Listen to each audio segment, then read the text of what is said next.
ভক্তবৃন্দের চরণে আমার কোটি কোটি দণ্ডবত প্রণিপাত।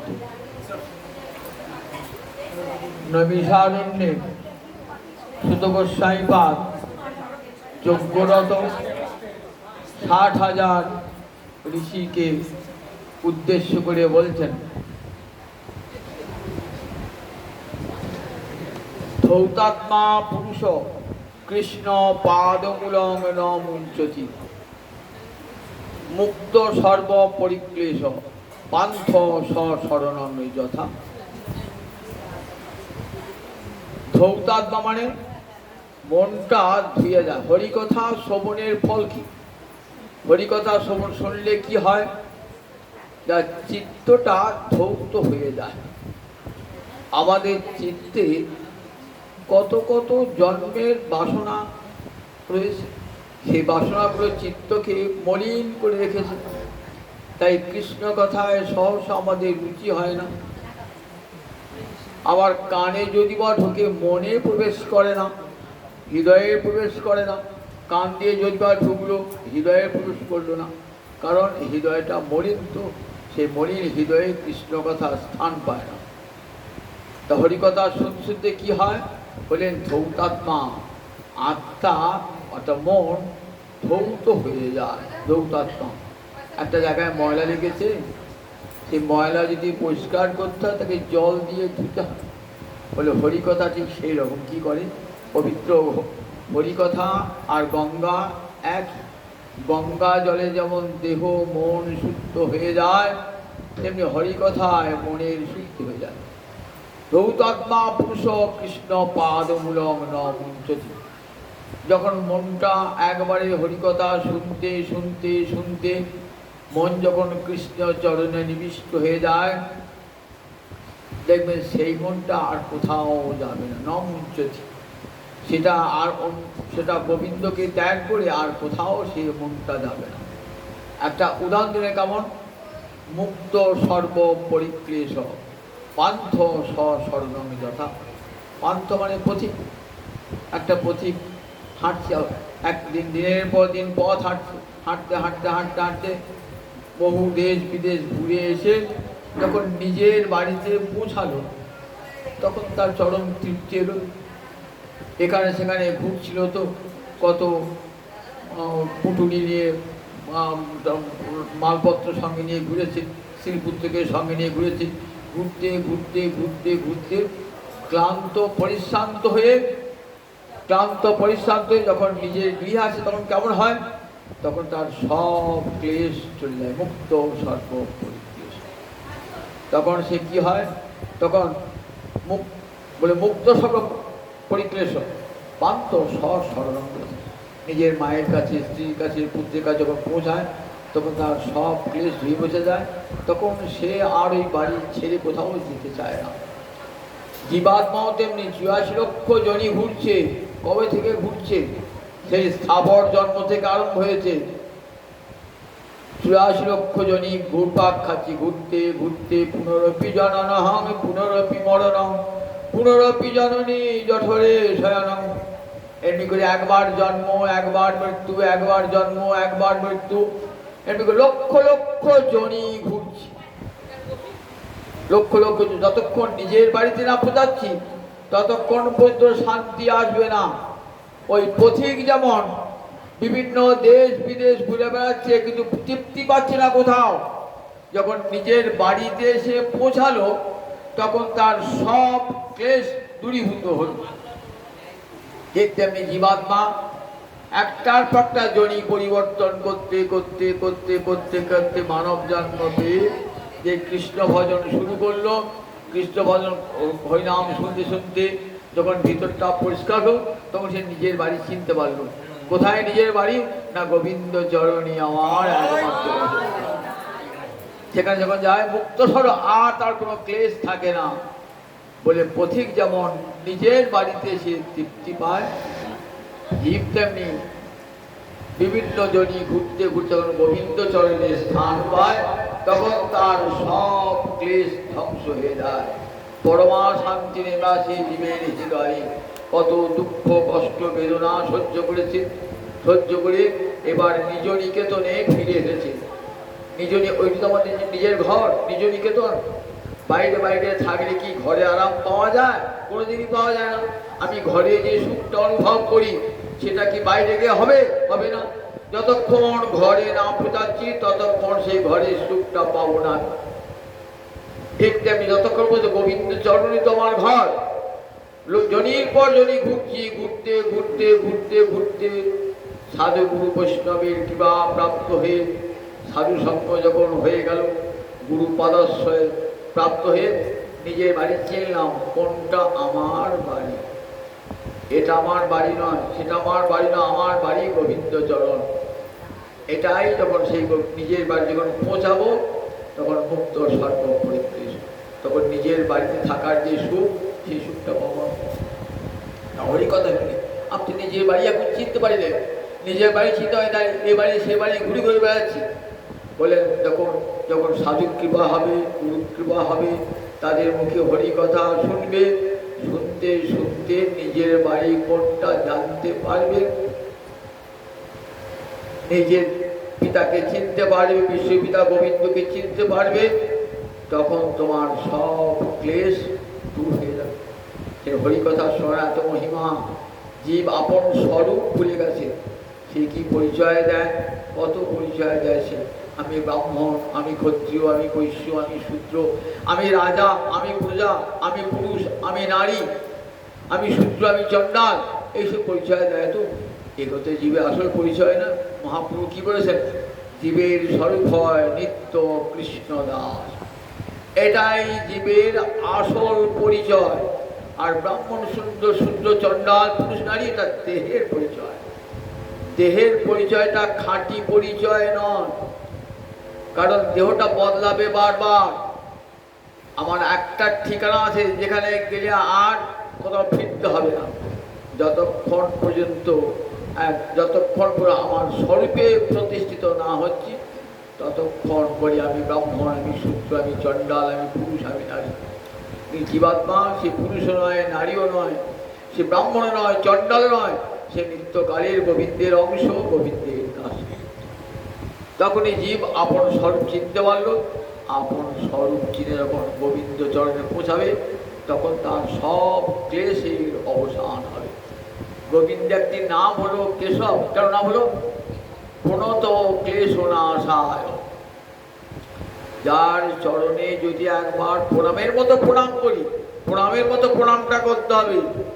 একবার কৃষ্ণ প্রণাম করলেই হবে, কিন্তু বারবার করতে হবে না। একবার যদি কেউ কৃষ্ণ প্রণামী করে তাহলে কি হয়?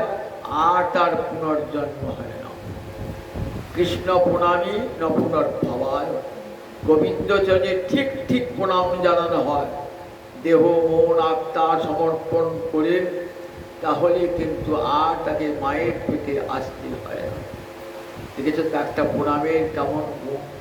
ভগবান গীতায় অর্জুন বলছেন, মনমনা ভব মদ্ভক্ত মজ্জাজি বাং নমস্কুরু।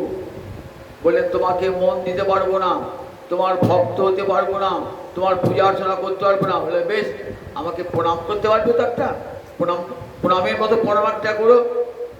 নমো ব্রহ্মণ্য দেবায় গো ব্রাহ্মণ হিতায় চ জগদ্ধিতায় শ্রীকৃষ্ণায় গোবিন্দায় নমো নমঃ। মনটিকে গোবিন্দ চরণে নত করে একটি প্রণাম জানাবে। কৃষ্ণ প্রণামী ন পুনর্ভবায়। 10টা অশ্বমেধ যজ্ঞ করলেও আমার মায়ের পেটে আসতে হবে, দুঃখ যন্ত্রণা ভোগ করতে হবে, কিন্তু একটা কৃষ্ণ প্রণামে কি হয় দেখো, আর পুনর্জন্ম হবে না। তাই নমস্কারের এতখানি শক্তি। তাই সুত গোস্বামী পাদ বলছেন, কৃষ্ণ কথা শোনাতে বসেছেন তো, বলছেন ঋষিগণ কৃষ্ণ কথা, কৃষ্ণ ভক্তি লাভের জন্যে প্রহ্লাদ বলেছেন, কৃষ্ণ ভক্তি লাভের জন্যে জাতি কুল বর্ণ কোনো কিছুর প্রয়োজন নাই। কৃষ্ণ ভজনে সবার অধিকার। শ্রীকৃষ্ণ ভজে নাহি জাতি কুলাদি বিচার। যে ভজে সেই বড় অভক্ত হিংসার। শ্রীকৃষ্ণ ভজে নাহি জাতি কুলাদি বিচার। প্রহ্লাদ অসুর বালকগণকে শিক্ষা দিচ্ছে। তখন 5 বছর বয়স প্রহ্লাদের। গুরুদেব ষণ্ড এবং অমর্ক এরা তখন ছুটিতে আছেন, তখন বিদ্যালয়ের ছুটি পড়ে গেছে। তখন প্রহ্লাদ অসুর বালকদের কাছে বসেছেন, বসে বলছেন, দেখো আমার মতন সবাই কৃষ্ণ কৃষ্ণ বলো, কৃষ্ণ ভালো বলো। দৈত্য বালক বলছে, আমরা তো অসুর, কৃষ্ণ তো দেবতাদের আরাধ্য, আমরা অসুর হয়ে কৃষ্ণ হইতে পারি? তখন প্রহ্লাদ বলছেন, আমি কি, আমি তো দেবতা নয়, আমি তো অসুর। নালং দ্বিজত্বং দেবত্বং ঋষিত্বং বাসুরাত্মজা। শোনো অসুর পুত্রগণ, অসুরাত্মজা মানে অসুর পুত্রগণ শোনো, গোবিন্দ সেবার জন্যে দেবতা হতে হয় না, ব্রাহ্মণ হতে হয় না, ঋষি হতে হয় না। ন বৃত্তং ন বহুজ্ঞতা প্রেরণায় মুকুন্দস্য ন বৃত্তং ন বহুজ্ঞতা। উচ্চ সদ্বৃত্তি লাভ করতে হয় না। অনেকে খুব উচ্চ বৃত্তি, আবার কারো নিম্ন বৃত্তি, খুব উঁচু দলের চাকরি করে কেউ, আবার কেউ নিম্ন শ্রেণীর চাকরি করে। তো এরপর যে গোবিন্দ ভজনের জন্য কেউ উচ্চ বৃত্তিকা সদ্বৃত্তি হয়, সেগুলোকে আমি কৃষ্ণ ভজনের অধিকারী বললেন না। যারা নিম্ন বৃত্তি অবলম্বন করছে তারাও কৃষ্ণ ভজনের অধিকার। ন বহুজ্ঞতা বলছেন, দেখো কৃষ্ণকে জানবার জন্য বহু জ্ঞান সঞ্চয় করতে হবে না। অনেকে পণ্ডিত আছে বলে আমি কৃষ্ণকে জেনেছি, তোরা কি জানবি, তোরা কি লেখাপড়া জানিস না? বলে না বহুজ্ঞতা। প্রিয়তে অমলয়া ভক্তা হরিরণ্যদ ব্রাহ্মণ। ন দানং ন নেজ্জা ন ভূতং শৌচং, কিছুই প্রয়োজন নাই। দান ব্রত যজ্ঞ কিছুই প্রয়োজন নাই। প্রিয়তে অমলয়া ভক্তা হরিরণ্যদ ব্রাহ্মণ। গোবিন্দ সেবা হয় একমাত্র ভক্তিতে, ভক্তিতে। তার জন্য দান চাই না, ব্রত চাই না, যজ্ঞ চাই না, তপস্যা চাই না। প্রিয়তে অমলয়া নির্মলা ভক্তিতে গোবিন্দ তুষ্ট হন, আর কোনো কিছুতে নাই। ব্রাহ্মণকে যেমন কৃপা করেন, একটা চণ্ডালকেও তেমনি কৃপা করেন ভগবান সমান দৃষ্টিতে। ভগবান সমহং সর্বভূতেষু, গীতা পড়েছেন না? গীতায় কি ভগবান বলছেন? সমহং সর্বভূতেষু, সমহং সর্বভূতেষু। আমি সকলকে সমান দৃষ্টিতে দেখি না। মানুষের কাছে বিচার, এ ব্রাহ্মণ, এ চণ্ডাল, এই উচ্চ রাজকর্মচারী, এই লোকটা পিয়ন কর্মচারী, এই লোকটা সুবৃত্ত, এই লোকটা দুর্বৃত্ত। বললেন দেখো কৃষ্ণ ভজন ওই বৃত্তি দেখে না, এই লোকটা খুব জ্ঞানী, এটা মূর্খ। এটা ভগবান দেখেন না। ভগবান দেখেন তার অন্তরে নির্মলা ভক্তি আছে নাকি, নির্মলা ভক্তি আছে কিনা। তার প্রেমানন্দ একটা গান শুনেছে আমাদের, এ মোহন কি করে বরণ কুল, যে কুলে জনম হোক না কেন কেবল ভক্তি মূল। আমার যে কুলে জন্ম হোক, কারণ কুলে জন্মটা আমার হাতে নয়, আমার যেমন কর্ম সেই অনুযায়ী আমার জন্ম হবে। আমি যদি সুকর্ম করে থাকি তাহলে আমার ভালো কুলে জন্ম হবে, আমি যদি কুকর্ম করে থাকি তাহলে দুষ্কুলে আমার জন্ম হবে। কর্ম বিপাকে গতাগতি পুনঃ পুনঃ, কর্মফলের বিপাকে কখনো ব্রাহ্মণ হয়ে আসবো, কখনো বা চণ্ডাল হয়ে আসবো, তাতে কোনো দুঃখ নাই। কৃষ্ণ ভজনের অধিকার আমার ব্রাহ্মণ কুলে তো হবে, চণ্ডাল কুলে তো হবে। এ মোহনে কি করে বর্ণ কুল, মানে বর্ণ, উচ্চ বর্ণ নিয়ে কি হবে, উচ্চ বংশ নিয়ে কি হবে। যে কুলে জনম হোক না কেন কেবল ভক্তি মূল। আমার যে কোনো বংশে জন্ম দুঃখ নাই প্রভু, কেবল ভক্তি, আমার হৃদয়ে যেন কৃষ্ণ ভক্তি লাভ হয়। মিথিলার কবি বিদ্যাপতি তার প্রার্থনা পদে লিখছেন, কর্ম বিপাকে গতাগতি পুনঃ পুনঃ মতিরহু তুয়া পর সঙ্গে কি এ মানুষ পশু পাখি কুলে জনমিয়ে অথবা কীট পতঙ্গে কর্ম বিপাকে গতাগতি পুনঃ পুনঃ মতিরহু তুয়া পর সঙ্গে। বলছেন হে গোবিন্দ, এত বড় ব্রাহ্মণ পণ্ডিত বিদ্বান মিথিলার রাজসভার কবি কবি সার্বভৌম মৈথিলী কোকিল, তিনি বিনয়ের সঙ্গে ভগবানকে বলছেন, কি বলছে, কর্ম বিপাকে গতাগতি পুনঃ পুনঃ, আমার কর্মফলের বিপাকে কখনো ব্রাহ্মণ কুলে, কখনো চণ্ডাল কুলে, কখনো অসুর কুলে, কখনো দেবতা কুলে জন্ম প্রভু, তাতে আমার কোনো দুঃখ নাই। একটাই আমার প্রার্থনা, মতিরহু তুয়া পর সঙ্গে, আমার মতি যেন থাকে তোমার রাঙা চরণে, আমার মতি যেন থাকে, আমার যে কুলে জনমে হোক না কেন, আমার মতি যেন থাকে। প্রধানতাই বলছেন, ওই অসুরগন্ধকে, আমি তো অসুর, গোবিন্দ ভজনের জন্য দেবতা হবার দরকার নাই, ব্রাহ্মণ হবার দরকার, না আলমে দ্বিজত্বকে দেবত্বকে ঋষিত্ব, ঋষিও হতে হবে না, না বৃত্তম না ভোগ্যতা, উচ্চ বৃত্তি লাভও করতে হবে না, দুর্বৃত্তরও গোবিন্দ কৃপা করবেন। দেখবেন পদ্মপুরাণে প্রণাম জানিয়েছেন ভক্ত, কি বলে প্রণাম জানিয়েছেন, হরি ভক্তি পরায়ণা যে চ হরি নাম পরায়ণা, সুবৃত্তা বা দুর্বৃত্তা বা তেভ্য নিত্যমে নমো নমঃ। সুবৃত্ত মানে যার বৃত্তিটা সুন্দর, আর দুর্বৃত্ত মানে যার বৃত্তিটা চুরি ডাকাতি রাহাজানি করে, তার বৃত্তি তো দুর্বৃত্ত। দুর্বৃত্ত হলো যদি আমাকে ভজন করে, তার চরণে কোটি প্রণাম, ঠিক আছে তো? দুর্বৃত্ত হোক, আর যে সুবৃত্ত বটে, দুর্বৃত্তকেও আমি প্রণাম জানাই যদি তার মুখে কৃষ্ণ নাম হয়। সুবৃত্তা বা দুর্বৃত্তা বা তেভ্য নিত্যমে নমো নমঃ। সুবৃত্ত হোক আর দুর্বৃত্ত হোক, পুতনা তো রাক্ষসী, তার বৃত্তি কি বলুন দেখি, ছেলের রক্ত খেয়ে খেয়ে বেড়ায়, মা হয়ে ছেলের রক্ত খায়, রক্ত চুষে চুষে খায়। আবার যাতেও সে রাক্ষসী, মানবী নয়, বিভিন্ন রূপ ধারণ করতে পারে। সেই পুতনা এলেন কোথায়? বৃন্দাবনে। কেমন বেশে এসেছেন? লক্ষ্মীর বেশে এসেছেন। রাক্ষসী বেশে এলে বৃন্দাবনে সবাই তো সাবধান হয়ে যাবে যে রাক্ষসী ঢুকেছে বৃন্দাবনে।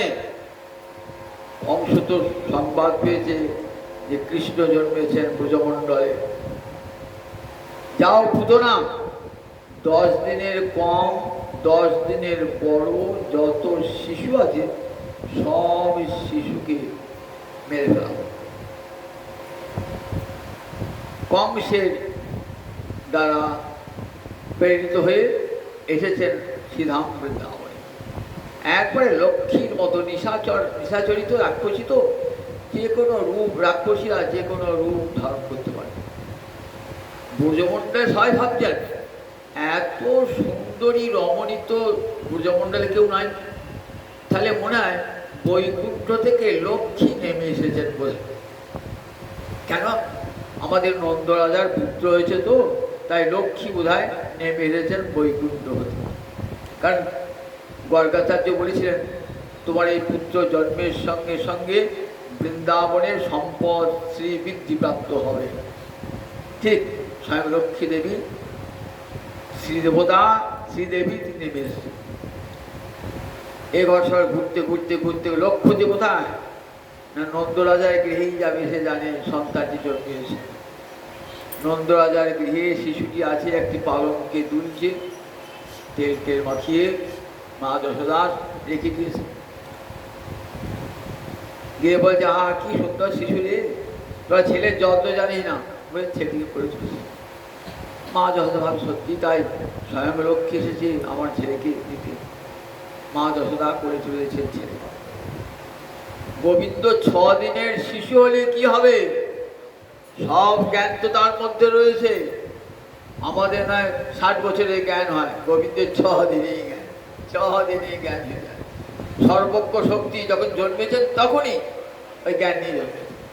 ভগবান তার শক্তি কখনো ত্যাগ করেন না। তার সর্বজ্ঞতার শক্তি, তার বিভূতার শক্তি সব সময় ভগবানের সঙ্গেই থাকে। একবার তাকিয়ে দেখিলেন, দেখি চোখটা মুদ্রিত করেছেন, করে তুলেছেন তো অত বড় রাগ, যেই করে তুলেছেন না তখনই চোখটা মুদ্রিত করেছেন। সনাতন গোস্বামী পাদ টিকা করছেন ভাগবতে, বলছে আচ্ছা পুতনাকে দেখে ওই ছোট্ট কৃষ্ণ শিশু সে চোখটা বুঝলো কেন? একটা কারণ কি? অনেকগুলো কারণ লিখেছেন, একটা দুটো কারণ আমরা শোনায়। একটা কারণ কি না, কৃষ্ণ ভজন বিহীন জনের মুখ দেখতে না। যার মুখ দেখলে পরে কৃষ্ণ ভজন হয় না, তার মুখপানে তুমি চেও না, তার মুখের দিকে চেও না, যাকে দেখলে কৃষ্ণ ভুলে যাবে। জগৎকে শিক্ষা দিচ্ছেন, দেখো আমার নাম যে করে না তাকে দেখলে পরে চোখটা বুঝবে, তার মুখটা দেখবে না। তাকে চোখ মুদ্রিত করে। আবার না না, অত বড় পূজ্যের তো মায়ের বেশি এলেও তো রাক্ষসী, তাহলে একটা পরের কাছে গিয়েছেন তো কি হয়? ছোট শিশু যখন পরের কাছে ভয় খায়, ভয় খেয়ে চোখটা মুদ্রিত করে। বলছে না না, মনে মনে ভাবছেন ও রাক্ষসী হলো, ও তো মায়ের বেশে এসেছে। মায়ের বেশে যখন এসেছে তখন তোকে কিছু দান দিতে হবে। ও তো আমাকে দান দেবে, বিষ দেবে, আমি জানি ও আমাকে বিষ দেবে। স্তনবৃন্তে কালকূট বিষ মাখিয়ে এনেছে, এত ভয়ঙ্কর তীব্র বিষ, মুখে যেতে হয় না, ঠোঁটে গেলেই মৃত্যু হয়। স্তনবৃন্তে লাগিয়েছে সেই কালকূট বিষটা, এবার সেইটিকে নিয়ে স্তন পান করা হবে। গোবিন্দ ভাবে আমাকে তো স্তন পান করাবে, বিষ খাবে, তো তা বিষ খাওয়া। বিষ খেলেও আমাকে যেভাবে যেন কেন উপায়েন মনকৃষ্ণে নিবেশ হয়, যে কোনো উপায়ে আমাকে মন দান করো না কেন তারই মুক্তি হয়ে যায়। আমাকে অমৃত খাওয়ালো মুক্তি, আমাকে বিষ খাওয়ালো মুক্তি। আমার প্রশংসা করলো মুক্তি, আমাকে গাল দিলেও মুক্তি। কেমন ভগবান দেখেছেন তো, নিরাবরণ ব্রহ্ম। গোবিন্দকে স্পর্শ করলেই হচ্ছে, গোবিন্দকে স্পর্শ করলেই হচ্ছে। এটা গোবিন্দের স্বভাব। একটা লণ্ঠন জ্বলছে, মনে করুন প্রদীপ জ্বলছে, তো আবরণ নাই। একটা বয়স্ক লোক হাত দিল, তার হাতটা পুড়ে গেল। আর একটা শিশু গেল, সে আগে তার হাতটাও পুড়িয়ে। আপনি যদি ওই প্রদীপটাকে ধমক মারেন, তোমার জ্ঞান নাই, তুমি শিশুটা হাত পুড়িয়ে দিলে, প্রদীপটা কি বলবে? যদি প্রদীপের মুখে ভাষা থাকতো, বলে আমি কি জানি, এটা আমার দোষ, আমার স্বভাব, আমাকে যে স্পর্শ করবে তারই হাতটা পুড়বে। গোবিন্দকে যদি বলা হয় আচ্ছা গোবিন্দ ও রাক্ষসী, ওকে তুমি ধাত্রীগতি দান করলে কেন? তা বললে এটা আমার স্বভাব, যেন কেন উপায়েন মন কৃষ্ণে নিবেশ হয়। যদি নারদ বলেছেন যুধিষ্ঠিরকে, ভগবানকে যে কোনো উপায়ে ভগবানের চিত্ত নিবেশ করলে আর মুক্তি হয়ে যায়। তাই ভাবছেন ও তো আমাকে বিষ খাওয়াবে, তাহলে একটা কেউ কিছু দিলে পারে, তাকে তো প্রতিদানে কিছু দিতে হয়। তা আমি ওকে প্রতিদানে কি দেবো সেইটি ভাবছেন, চক্ষু মুদ্রিত, চোখটা বুঝে ভাবছেন কি দেবো, পুতনাকে কি দান দেবো আমি, এটা গোবিন্দ। তখন আমাকে কাউকে দিতে হয়, এই যে আত্মীয় স্বজন প্রিয়জনকে, হয়তো তার বিয়ে হচ্ছে, কি পৈতে হচ্ছে, কি উপনা হচ্ছে, আচ্ছা চিন্তা করে বলি কি দেওয়া যায়, মনে মনে চিন্তা করেন তো। গোবিন্দ চিন্তা করছেন পুতনাকে কি দেওয়া যায়, চিন্তা করছেন, তাই চোখ মুদ্রিত করেছেন। পুতনা কোলে তুলে এবার তার আসল উদ্দেশ্য সিদ্ধ করবেন। তো কি করেছেন? স্তনগ্রন্থিটি মুখে ঢুকিয়ে দিয়েছেন। স্তন চূষণ করছে, চূষণ করছে, চূষণ করেই যাচ্ছে। এইবার তখন দাঁত হয় নাই, মাড়িও তো এত নরম। দেখুন সেই কচি কচি মাড়িতে এমন করে স্তনবৃন্ত চেপে ধরেছেন। তখন বলছি, বাবরে বাপ, ছেলের দাঁতও নাই, এত মাড়ি নরম, তথাপি এত কষ্ট। একটু একটু কষ্ট বাড়তে বাড়তে বাড়তে প্রাণ যায়। পুতনা, ছাড়ো ছাড়ো, চলো, আর দুধ খেতে হবে না। কৃষ্ণ বলছেন, আমাকে যদি একবার কেউ ডাকে আমি তাকে তো আর ছাড়ি না। কৃষ্ণ তোমার হই যদি বলে একবার, ভববন্ধ হইতে কৃষ্ণ তারে করেন পার। কেন আমাকে কোলে নিয়ে স্তন দান করতে গেলি? আমি তোকে সহজে ছাড়বো না যতক্ষণ তোর মুক্তি না হচ্ছে। এইবার পুতনার চোখ দুটো কপালে উঠেছে, যন্ত্রণায় ছটফট করছে, মুঞ্চ অলম করছে। এইবার রাক্ষসী বেশটা বেরিয়ে পড়েছে যন্ত্রণায়। এতক্ষণ লক্ষ্মী বেশে ছিল, রাক্ষসী বেশি। মা যশোদা ছেলেকে কোলে দিয়ে নিশ্চিন্ত হয়ে গিয়েছেন। তখন ভাবছেন, মা যশোদার সাক্ষী কিন্তু এই গোবিন্দ দাস দেখার নাই। বৃন্দাবনে ভগবানের মধুময় মূর্তি, ভগবানের দুটো রূপ, একটি ঐশ্বর্য প্রধান ভগবান, একটি মাধুর্য প্রধান ভগবান। বৃন্দাবনে ভগবান কেমন? মাধুর্য প্রধান ভগবান। অস্ত্র হাতে ধরতে হল না, স্তনচূষণ করতে করতে পুতনার প্রাণ হরণ করছে। প্রাণ হরণ নয়, পুতনা দুরিত চৌর, পুতনার পাপ হরণ, প্রাণের সঙ্গে তার সমস্ত পাপ হরণ করে দিলেন।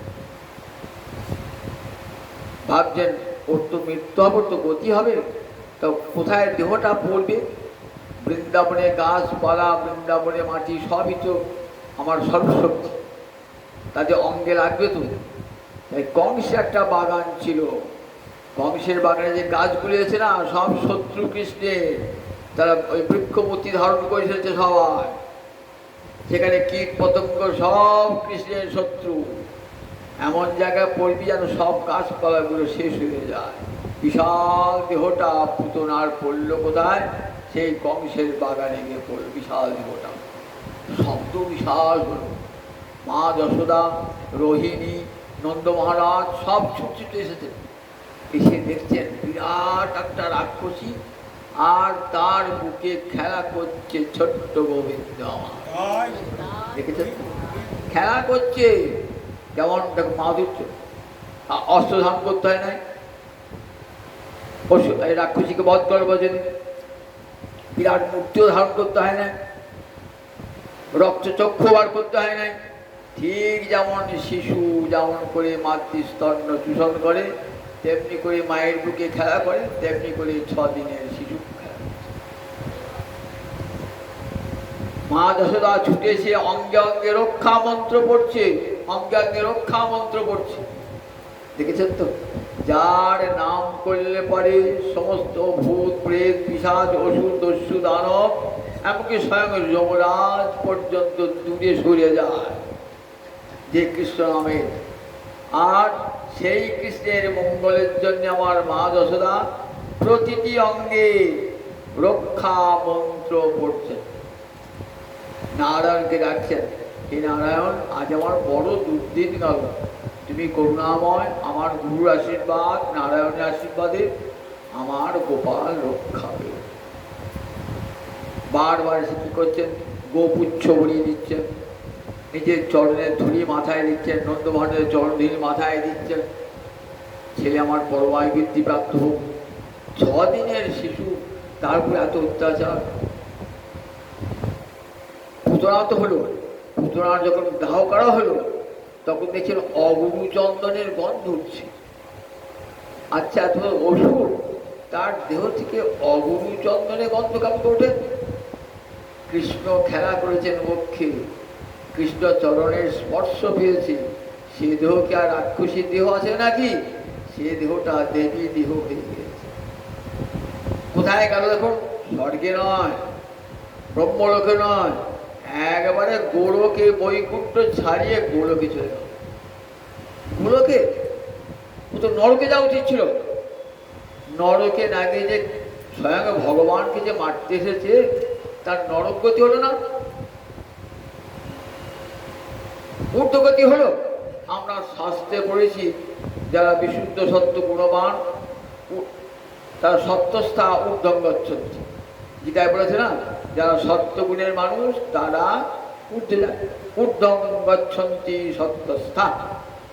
গীতায় পড়ে দেখবে বলা আছে, যারা সাত্ত্বিক মানুষ তাদের কোথায় গতি হয়? ঊর্ধ্ব লোকে গমন হয়। তা সত্যগুণে কোনো কিছুই নাই, রজগুণ আর তমগুণে ভরা, তার কোথায় শুধু ঊর্ধ্ব লোক নয়, গতি হলো একবারে গোলকে গতি হলো। আবার কিরকম? ধাত্রীগতি, মায়ের সমান গতিলাভ। ধাত্রী মানে ধাইমা। আগেকার দিনে সন্তান হয়ে পড়ে ধাইমারা মায়ের পেট থেকে সন্তানকে বার করতো। তখন তো কেউ নার্সিংহোমও ছিল না, হাসপাতালে ছিল, ঘরে ঘরে সব ধাইমা ছিল। ধাইমা, সে ধাইমাকে কি বলতো? ধাইমা, সে মায়ের সমান, তাকে মায়ের সমান জ্ঞান করা হতো। পুতনা সেই ধাত্রীগতি লাভ করলেন। দেখেছেন তো, ধাত্রীগতি লাভ করলেন। তাহলে গোবিন্দকে বিষ দিয়ে ধাত্রীগতি লাভ করা যায়, গোবিন্দকে বিষ দিয়ে ধাত্রীগতি লাভ করা যায়। পুতনা তো রাক্ষসী, রাক্ষসী হোক কেমন করে কৃষ্ণ কৃপা লাভ করল? যদি শাস্ত্র বলে যে আচ্ছা প্রভু, তুমি তো চরম অবিচার করে দণ্ডযোগ্য ব্যক্তিকে দণ্ড দিলে না, তাকে পুরস্কার দিলে। যে লোকটা দণ্ডের যোগ্য, রাজা যদি তাকে পুরস্কার দেয়, তা লোকে কি বলবে? এ কি দণ্ড হলো নাকি? তাহলে সমাজে তো আরো লোক এর পাপ করবে। তাকে তো দেওয়া উচিত ছিল নরক, নরক না দিয়ে তাকে ঊর্ধ্বগতি দান করলে কেন প্রভু? শাস্ত্রকাররা উত্তর দান করছে, বলছে দেখো, যদি কোনো ভোজ কাজে যান না, ভোজ কাজে গেলে পরে দেখবেন ভোজ বাড়িতে নিমন্ত্রণ পত্র নিয়ে ঢুকতে হয়। বললে আমার নিমন্ত্রণ লোক বাড়িকে ঢোকায় তো, তা নিমন্ত্রিত ব্যক্তি ছাড়া দেখবে কিছু অনাহুত রবাহুত সব থাকে। তারা তাদের নিমন্ত্রণ পত্র নাই, তারা ভাবছে লোকজন খাওয়ালে যদি আমাদেরকে ডাকে, যদি কিছু পারে তাহলে আমরা খেতে পাবো, এই আশায় তারা আমরা দৌড়গোড়ায় রাস্তায় ঘুরে ঘুরে বেড়াচ্ছি। তাহলে কি বল, রবাহুত অনাহুত, রব শুনে এসেছে, না নিমন্ত্রণে এসে বিনা নিমন্ত্রণে এসেছে। তা দেখুন, আজকে কৃষ্ণের করুণা প্রসাদ বিতরিত হবে তো, সেই প্রসাদ খাবার জন্য প্রথম যাত্রীটিকে, প্রথম যাত্রী হলো পুতনা। প্রথম পঙ্গজ যখন ভোজ হয়ে বসেছেন না, প্রথম পঙ্গজ যখন বসেন না, দেখবেন সবাই চায় ফার্স্ট ব্যাচে খাবো, কেন? ভালো মন্ত্রটা পাবো, বেশি বেশি করে পাবো। প্রথম ব্যাচে যখন খান না, তখন দেখবেন বেশি বেশি করে দেয়, পাতে পড়ে থাকে অনেকে। তা বলছে এখন পুতনার দানটা কেমন হয়েছে, ভগবান কেমন দান দিয়েছেন পুতনাকে?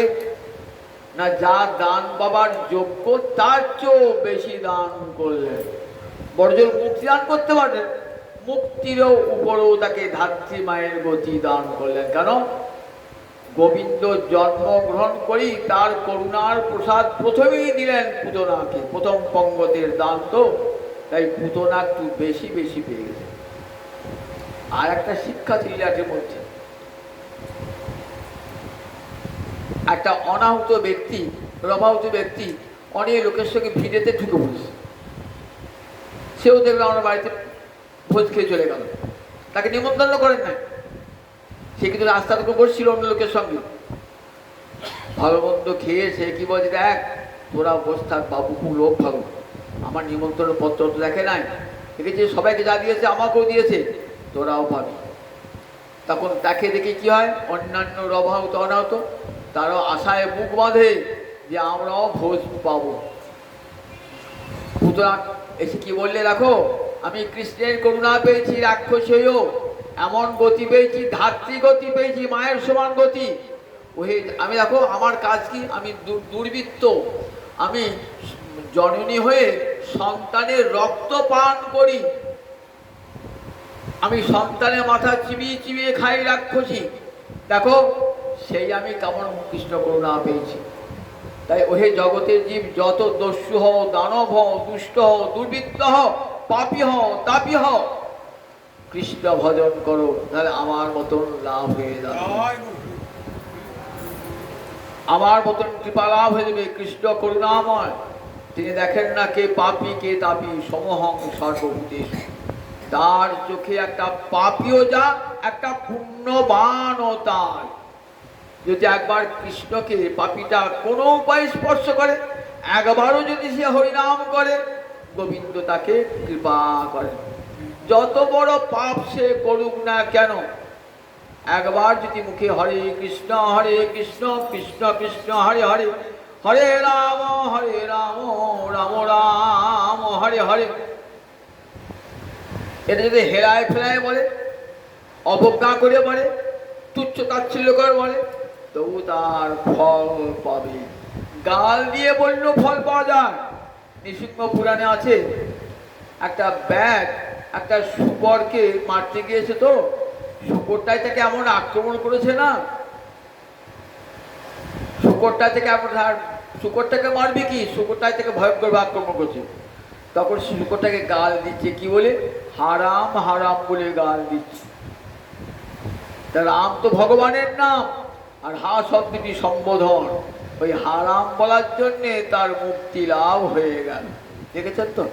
তাহলে মুক্তি লাভ হয়ে গেল হারাম কথাটি উল্লেখ করার জন্য। গাল দিয়েছেন, তাহলে গোবিন্দকে গাল দিলেও মুক্তি পাওয়া যায়। শিশুপাল গোবিন্দকে গাল দিয়ে মুক্তি পেয়েছে। শিশুপাল সম্পর্কে কৃষ্ণের পিস্তত ভাই শিশুপাল যখন জন্মায় না, তখন তার 4টে হাত আর 3টে চোখ। মা ভাবছি, বাবা এ কি ছিল হলো বাবা, 4টে হাত আর 3টে চোখ। সবাইকে দেখে দেখে বলছি, বাবা আমার ছেলের 4টে হাত আর 3টে চোখ, লোকে দেখলে কি বলবেন, এই 2টো হাত কেমন যায় আর চোখ কেমন যায়। তখন বলছি, একে একে সমস্ত রাজপুত্রকে রাখো, যার কোলে বসালে পারে তোমার ছেলের 2টো হাত আর 1টা চোখ চলে যাবে, জানবে সেই তোমার পুত্রের হন্তা হবে। সবাই কোলে বসাচ্ছেন, কিন্তু 4টে হাত থেকে আছে, 3টে চোখ থেকে আছে। শেষকালে কৃষ্ণকে ডেকেছেন, বসুদেবের সন্তান তো কৃষ্ণকে ডেকেছেন। নন্দরাজ আছেন, কৃষ্ণের কোলে বসিয়ে দিয়েছে। যেই কৃষ্ণের কোলে বসিয়ে দিয়েছে না, 2টো হাতও চলে গেল, 1টা চোখও চলে গেল। স্বাভাবিক মানুষের মায়ের একদিকে আনন্দ হলো, আবার সেদিকে দুঃখ হলো। কি দুঃখ হলো? জ্যোতিষী কি বলে গেছে, যার কোলে বসালে 2টো হাত 1টা চোখ চলে যাবে, জানবে সেই তোমার পুত্রের হত্যা হবে, অত হত্যা করবে তোমার সেই পুত্রকে। তখন পিসিমা তো কৃষ্ণকে বলছে, বাবা আমাকে জ্যোতিষী বলে গেছে, যার কোলে বসালে 2টো হাত 1টা চোখ চলে যাবে, সেই তোমার পুত্রের হত্যা হবে। তোমার কোলে বসালাম, 2টো হাত চলে গেল, 1টা চোখ চলে গেল, তাহলে তুমি তো আমার পুত্রকে হত্যা করবে, তাহলে ভাগ্য যদি থাকে তাই হবে। বাবা তোমার কাছে আমার অনুরোধ, আমি তোমার মায়ের সমান, আমার ছেলের অপরাধ ক্ষমা করো, সেটাকে মেরে দিও না। এক পিসিমা, আমি তোমার কথা কি 100 অপরাধ ক্ষমা করো, 101 হয়ে গেলে আর ক্ষমা নাই। যুধিষ্ঠির রাজস্ব যজ্ঞ হচ্ছে, সেই যজ্ঞে কত রাজন্যবর্গ বসেছেন, কৃষ্ণও গিয়েছেন, কৃষ্ণকে সবার পা ধোয়াচ্ছে, দেখেছেন তো? রাজস্ব যজ্ঞে কৃষ্ণ কি কাজ নিয়েছেন, আমরা লোকের পা ধোয়াতে আমাদের মনে কেউ সম্মানটা হানি হয়ে যাবে। আর স্বয়ং ভগবান দেখছেন কত ভক্ত এসেছে, তাদের পা ধুয়ে দিচ্ছে, স্বয়ং জগৎকে শিক্ষা দান করছে, পা ধুয়ে দিচ্ছেন। তো এইবার যজ্ঞেতে একটি অর্ঘ্য দান করতে হয়, যে সর্বশ্রেষ্ঠ বরণীয় সভাতে তাকে দিতে হয়, একটি অর্ঘ্য দিতে হয়, পূজার উপকরণ দিতে হয়। যুধিষ্ঠির ভাবছেন কাকে দেওয়া যায়, ভীম ভাবছেন যে গোবিন্দকে দায়িত্ব কর্তব্য, যুধিষ্ঠির ভাবছেন গোবিন্দকে দায়ী কর্তব্য, আজকে যারা অতিথি এসেছেন তার মধ্যে সবচেয়ে বরণীয় অতিথি হলেন শ্রীকৃষ্ণ, কিন্তু মুখে বলতে পারছেন না। কৌরবেরা আছে, কৃষ্ণের সব শত্রু আছে, তো শিশুপাল আছে, মুখে বলতে পারছেন না। তখন যুধিষ্ঠিরকে বলছেন দাদা, সহদেব ছোট ভাই সহদেব বলছেন দাদা তুমি অর্ঘ্যপাত্র নিয়ে ঘুরে ঘুরে বেড়াচ্ছ, যোগগুলো খুঁজে পাচ্ছ না? না রে ভাই, আমি বিপদে পড়েছি। তা বলছে দেখো তুমি তো আমার চেয়ে অনেক বড় এবং জ্ঞানী, আচ্ছা বলো তো আজকের অতিথি যারা এসেছেন সেই সবাই বরণীয় ব্যক্তিকে, শ্রেষ্ঠ ব্যক্তিকে কৃষ্ণ ছাড়া কেউ আছে? তাহলে তুমি কি ভাবছো দাদা? তুমি কৃষ্ণকে এই অর্ঘ্যপাত্র দান করো। বললেন বাঁচালি ভাই বাঁচালি, আমি তো মনে মনে ভাবছিলাম কিন্তু ভয়ে দিতে পারছিলাম না। যেই দিয়েছেন কৃষ্ণকে অর্ঘ্যপাত্র না, অমনি শিশুপাল উঠে পড়েছেন। রাগে শিশুপাল উঠে কৃষ্ণকে গাল দিচ্ছে, তুই ক্ষত্রিয়কুলের কলঙ্ক, তোর পিতা মাতার ঠিক নাই। কে তোর বসুদেব দেবকী তোর পিতা মাতা না নন্দ যশোদা? তুই চোর, লোকের ঘরে করে চুরি করে খাস, তুই লম্পট, ব্রজরমণীদের সতীত্ব হরণ করিস। এইসব গাল দিচ্ছে গোবিন্দকে। সবগুলি কিন্তু প্রশংসা গোবিন্দের, সব প্রশংসা গোবিন্দের। গোবিন্দের তো পিতা মাতা কেউ সত্যি করে থাকে না। গোবিন্দই জগতের পিতা, গোবিন্দই জগতের মাতা। তমেব পিতা চ তমেব মাতা, গোবিন্দই জগতের পিতা, জগতের মাতা। আবার দেখুন তার মধ্যে চোর জগতে কেউ নাই। এমন চোর একবার যদি তার দিকে দৃষ্টিপাত করেন না, আপনার ঘরের সব জিনিস চুরি করে পড়ে। চোরকে ঘরে ঢুকতে হবে, শীত কাটতে হবে, তবে চুরি করবে তো। আর এ চোরকে যে একবার দেখলেন না, সব চুরি হয়ে গেল। চুরি হয়ে গেল বললেন ওই আপনার হৃদয়ে যত পাপ ছিল না সব চুরি করে এলো। একবার দৃষ্টি দিলে পারি এমন চোরের রাজা, চোর তো বটেন। আবার তিনি সমস্ত গোপীগণের প্রতি, গোপী কেন কেন গোপীগণের পতিরও পতি তিনি জগতে। এগুলো সব গোবিন্দের গুণ। শিশুপাল কাল দিচ্ছে তো সরস্বতী সেগুলো সব প্রশংসা করে পাঠাচ্ছে।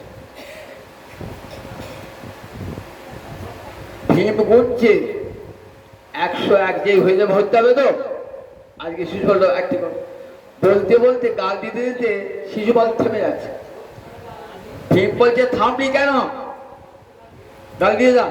1 2 3 4 5 6 7 8 9 10 15 16 17 19 20 21 22 30 40 এমনি করতে করতে 99 হয়েছে। থামলি, থামলি আবার গাল দে। 100 হয়ে গেল, আবার গাল থামলি গেল। এই 101টা যে হয়েছে না, সঙ্গে সঙ্গে কি হলো, ভগবানের সুদর্শন চক্র দিয়ে শিশুপালের দুটি অঙ্গ সঙ্গটা দ্বিখণ্ডিত করে ধর আর মুন্ড পৃথক হয়ে গেল। ধরার মুন্ড পৃথক তো হলো বটে, শিশুপালের হত্যা হলো তো। শিশুপাল গেল কোথায়? শিশুপালের হৃদয় হতে বেরিয়ে এলো তার জীবাত্মাটা, বেরিয়ে কোথায় ঠিকলো? গোবিন্দের চরণে বেরিয়ে গেল, মুক্তি হয়ে গেল। কৃষ্ণ চরণে নিহত হয়ে মুক্তি লাভ হয়ে গেল। তাহলে কৃষ্ণকে গাল দিলেও মুক্তি পাওয়া যায়, কৃষ্ণকে বিষ খাওয়ালেও মুক্তি পাওয়া যায়। রাক্ষসীও কৃপা পায়, দৈত্য দানবও কৃপা পায় ভগবানের। তাই কৃষ্ণ ভজনে জাতিকুল বিচার নাই। কৃষ্ণ ভজনে বিদুর কি যাচ্ছিল তা,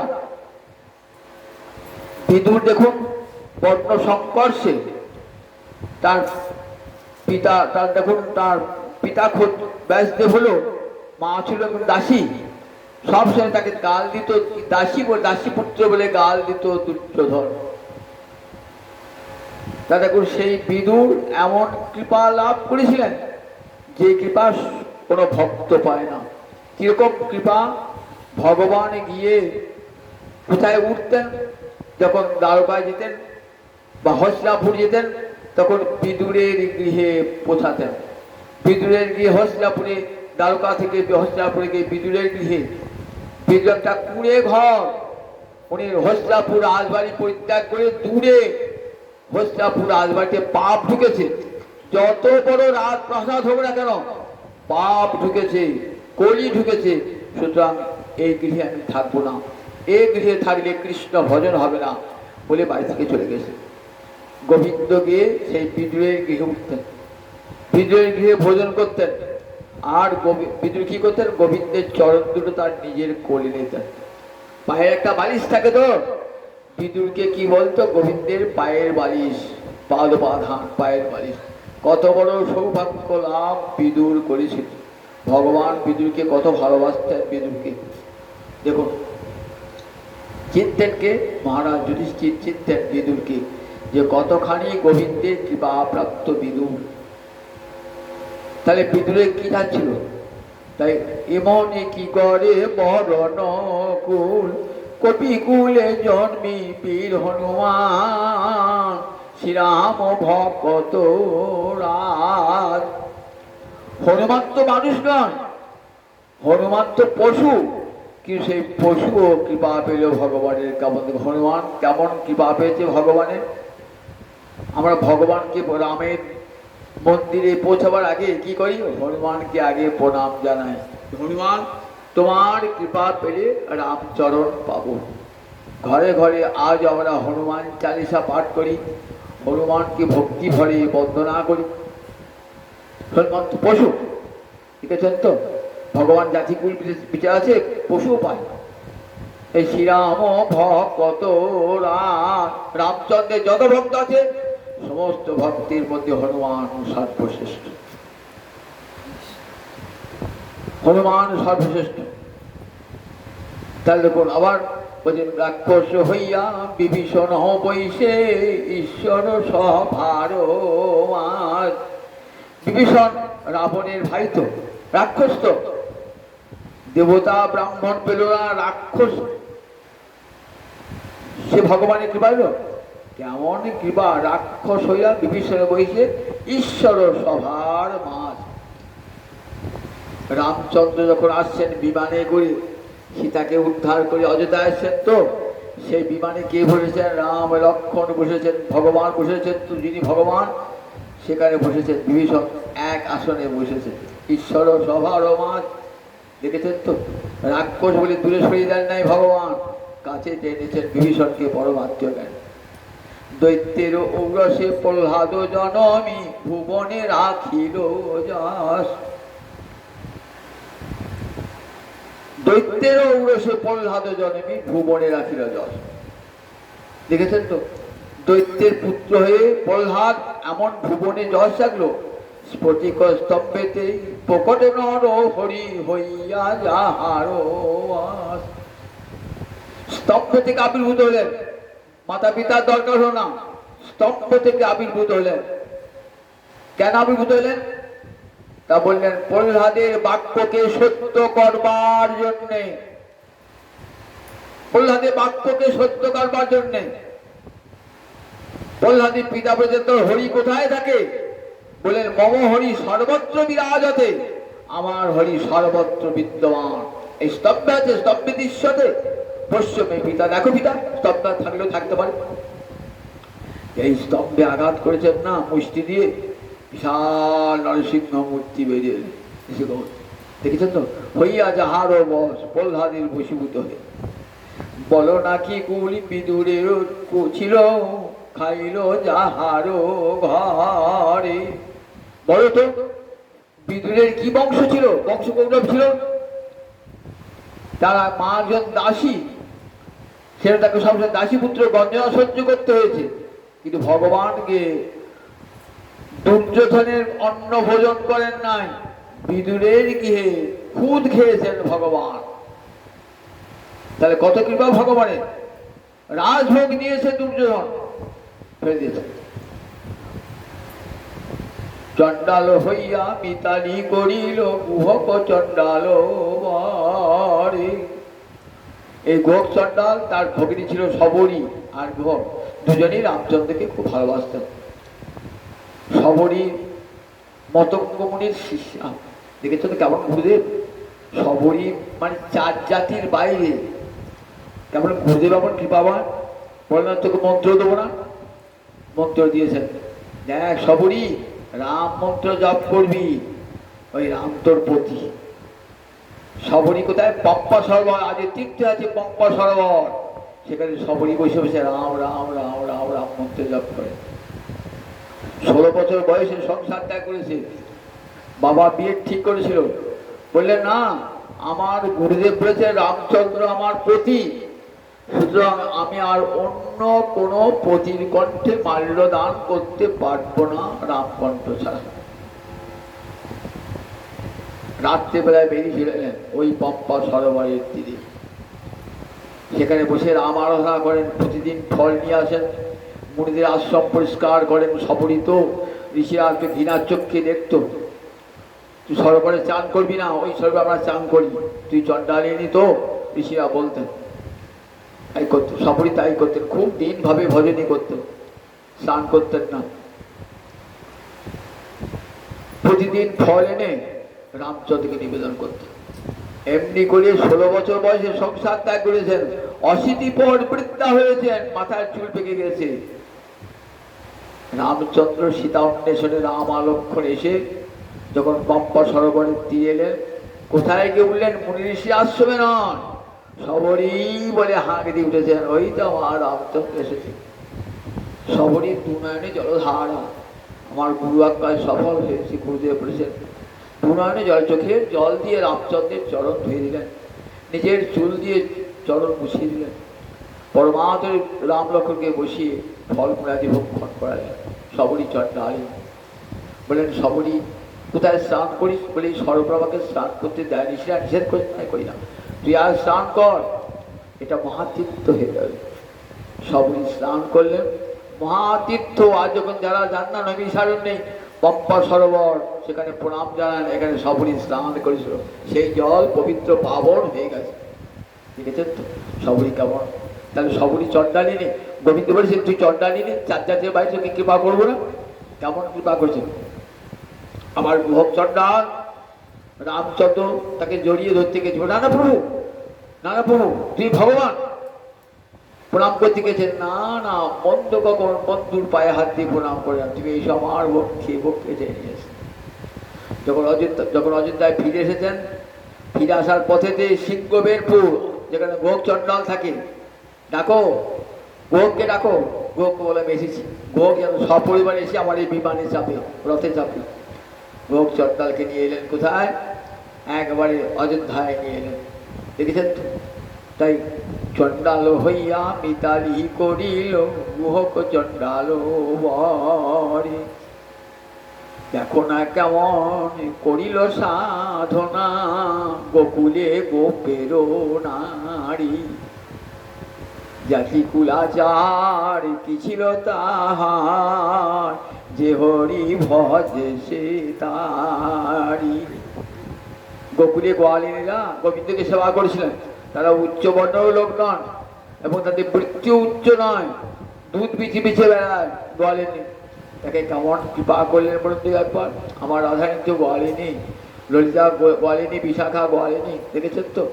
তারপর দেখো জাতিকুল আচার কি ছিল তার, বলছে জাতিকুল আচারের দরকার হয় না গোবিন্দ ভজনে, জাতিকুল আচার কোনো কিছুর প্রয়োজন নাই, যে হরি ভজে সে তাই। যে একবার কৃষ্ণ বলে কাঁদে, চোখের জলে মুখ ভাসিয়ে গোবিন্দ আমার তার কাছেই ছুটে চলে যান। ভক্তি পোকা ভগবান শ্রীকৃষ্ণ ভজনে সবে অধিকারী, কুলেরও গরব নাই। শ্রীকৃষ্ণ ভজনে সবাই অধিকারী, কুলের গরব নাই। প্রেমানন্দ কহে যে করে গরব নিতান্ত মূর্খ ভাই। আমি উচ্চজাত, আমি উচ্চজাত ব্রাহ্মণ, আমি আগে কৃষ্ণ পাবো, আমি পণ্ডিত, আমি কৃষ্ণকে পাবো। বললেন না না, জানো এই ভাগবত ধর্ম ভক্তি ধর্ম সবার জন্যে, ভাগবত ধর্ম সবার জন্য। একটা গল্প শুনিয়ে শেষ করব। দেখুন বলল অজ্ঞবিজ্ঞ সবারই কৃষ্ণ ভজন, সবাই কৃষ্ণ ভজন করতে পারে। এক গোয়ালিনী নদী পেরিয়ে এক পণ্ডিত মশাই গৃহে যান প্রতিদিন দুধ দিতে। পণ্ডিত মশাই প্রতিদিন শিষ্যদিকে নিয়ে ভাগবত পাঠ করেন, আর গোয়ালিনী অত তো বোঝে না। তো একদিন কি মনে হলো শুনি, শুনি হচ্ছে নামের মহিমা, শুনি যে কৃষ্ণ নামের এমন শক্তি ভব সমুদ্র পার করে দেয়। শুনছে তন্ময় হয়ে শুনছে, গোয়ালিনে লেখাপড়া জানে না, কিছুই জানে না, তন্ময় হয়ে কিন্তু অন্তরে দৃঢ় বিশ্বাস, নামে এত শক্তি, কো অন্তরে বিশ্বাস। শুনতে শুনতে সন্ধে পেরিয়ে গেছে, খেয়া আর নদীতে খেয়া নাই। এই বাবা দেরি হয়ে গেছে, এই বাবা তো খেয়া 8টা পর তার খেয়া বইবে না। এসে দেখছে নদীতে একটা একটা নৌকা নেই। তখন কি করে পারবো, আবার গরুগুলো আসবে, গরুগুলো মারতে হবে, তাদের খাবার দিতে হবে, পরের দিনে যে দুধ দই রাখতে হবে, এসব ভাবছেন কি করা যায়। মনে ভাবছেন এই তো শুনে এলাম যে কৃষ্ণ নামে ভবসমুদ্র পার হওয়া যায়। নদী তো একটা ছোটখাটো, সমুদ্র পার হওয়া যায়। হরে কৃষ্ণ কৃষ্ণ কৃষ্ণ হরে হরে বলে যে এই নদী ঝাঁপ দিয়েছেন না, নদীর জল তেমনি হয়ে গেল, সঙ্গে সঙ্গে নদী পেরিয়ে চলে এলেন। পণ্ডিত সাহেব পণ্ডিত বলছে, আরে গেলি কি করে? বলছে, কেন পণ্ডিত, তোমার মুখেই শুনেছি কৃষ্ণ নামে ভবসমুদ্র পার হওয়া যায়, একটাও নৌকা ছিল না। আমি কৃষ্ণ নাম করতে করতে যে গেলাম, কোথায় জলের তরঙ্গ, কিছুই নাই, নদী যেন শুকিয়ে গেল, পার হয়ে গেলাম। তখন পণ্ডিত সাহেব কাঁদছে, দেখ আমি পাঠ করি বটে, কিন্তু ভাগবতের মহিমা আমি উপলব্ধি করতে পারি নাই। তুই গোয়ালিনী হয়ে আমাকে শিক্ষা দিলি, গোয়ালিনী হয়ে দেখ, গোয়ালিনী আমাকে শিক্ষা দিলি যে কৃষ্ণ নামের কত মহিমা, আমি মহিমা ব্যাখ্যা করি কিন্তু নিজে তার অর্থ উপলব্ধি করতে পারি না। তুই বুঝেছিস, তুই আমাকে শিক্ষা দিলি। তা দেখুন গোয়ালিনী অঞ্জপুংসাং অবিদুষাং বললেন, মূর্খ যদি হয়, অন্তর যদি সরলতায় ভর্তি হয় না, অন্তরে যদি কুটিলতা জটিলতা না থাকে অন্তরে, সে অন্তরে গোবিন্দ বাস করে, নিরন্তর গোবিন্দ বাস করে সরল অন্তরে। সে তো গোয়ালিনী, তার অন্তরটা সরল পবিত্র অন্তর, সে অন্তরে গোবিন্দ আশ্রয় করেছেন, তাই তার নামের মহিমা সে উপলব্ধি করতে পেরেছে। এখানে প্রহ্লাদের অসুর বালককে বলে, দেখো কৃষ্ণ ভজনে জেনে ব্রাহ্মণ হতে হবে না, বহু জ্ঞান লাভ করতে হবে না, বলে দেখো একবার প্রাণ ভরে গোবিন্দকে ভজনা করো, যে কেউ গোবিন্দকে ডাকতে পারে। শ্রীকৃষ্ণ ভজনে নাই জাতি কুলাদি বা বিচার, কৃষ্ণ ভজনে জাত কুলের কোনো বিচার নাই, যে কৃষ্ণ ভজবে কৃষ্ণ তারই হয়ে যাবে, কৃষ্ণ তারই হয়ে যাবে। এই ভাগবত ধর্ম কার দান করুন দেখে আমরা জানতাম যে কৃষ্ণ ভজনে জাত কুল নাই। আমার মহাপ্রভু নিতাই চাঁদ জগৎজীবকে শুনেছি, সবাই কৃষ্ণ ভজন করো, বলে টেনে নিয়েছে নিতাই চাঁদ চণ্ডাল প্রতিদিন জীবের ঘরে ঘরে যাইয়া হরিনামে মহামন্ত্র দিচ্ছেন বিলাইয়া, যারে দেখে তারে কহে দন্তে দিন ধরি, আমারে কিনিয়াল হক বাহারে বলো গো হরি। এত বড় করুণা ঠাকুর জগতে আছে বলুন দেখি, এত বড় করুণা। বামুনকে যে করে নিচ্ছেন, চণ্ডালকে সেই করে নিচ্ছেন, পুণ্যবানকে যে করেছে একটা মাতালকে সেই করে নিচ্ছেন। দেখেছেন জগৎজীবকে একবার যিনি তাই আশ্রয় পেয়েছে, সে সব দুঃখ তাপ পাপ সব ভুলে গিয়ে কৃষ্ণের মাতোয়ারা হয়েছে।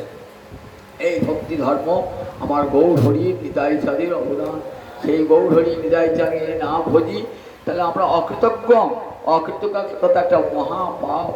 আমাদের ভজনে অধিকার দিয়ে গেছে নিতাই চাঁদ, কৃষ্ণ ভজনে অধিকার দিয়ে গেছে নিতাই চাঁদ গৌর হরি। জগতের সবাই প্রাণ ভরে কৃষ্ণ বলে কাঁদো, আর কিচ্ছু করতে হবে না। ঘরে বসে বসে হরে কৃষ্ণ কৃষ্ণ কৃষ্ণ হরে হরে, হরে রাম রাম রাম হরে হরে। মুখে শুধু হরি হরি বলো, যা কিছু কি আছে শুধু হরিনামে, সব হরিনাম মহাযজ্ঞ, সব পাপের প্রায়শ্চিত্ত হয়ে যাবে হরিনামে। ঘরে বসে হরিনাম করো, হরিকথা শ্রবণ করো, কৃষ্ণ ভক্তকে ভালোবাসো, মানব জীবন ধন্যাতি ধন্য হয়ে যাবে। আর যার উদ্দেশ্যে এই ভাগবত পাঠ আপনার সবাই প্রার্থনা করুন, তাদের সবার গোলক গতি হয়, পরমা শান্তি লাভ করে উদ্ধলোকে অবস্থান করুন। জয় নিতাই জয় নিতাই জয় নিতাই।